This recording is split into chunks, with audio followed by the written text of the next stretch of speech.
Hey kids, do you hate Adam Sandler? Well, I don't.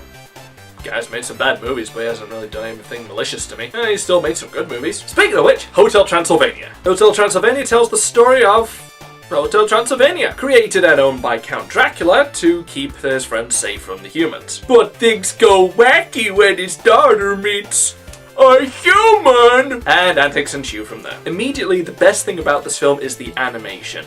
It's made by Gennady Tarkovsky, and I apologize if I pronounced that wrong, who you might know is the guy behind Dexter's Lab and Samurai Jack. Admittedly, I'm a bit of an animation snob. I really am not a fan of 3D animation.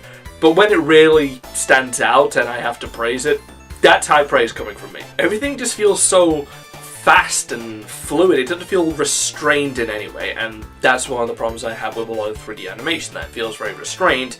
But those limits aren't here, and the film really does benefit from it. It also has a lot of quiet moments where characters just get to know each other, and you do become engrossed in the story as a result. Easily the best scene in this is down in a crypt where the human Johnny and Dracula are talking about what happened to his wife and why he's so afraid of humans. I think you can kind of guess why. Without any hint of sarcasm, I can honestly say that Adam Sandler is genuinely good in these scenes. He gets through a lot of emotion just with his voice, even when the animation isn't trying to directly exaggerate like it normally does. He sells the scene and really sells you on the character as well, and that's the mark of a really good voice actor. Unfortunately, the comedy in this is kind of weak. Some jokes are funny, some jokes aren't. It's one of those hit and miss kind of things. You don't really hate it, but when you think back on it, you don't laugh all that much. And that is a problem for a comedy. Because, you know, it's trying to make you laugh.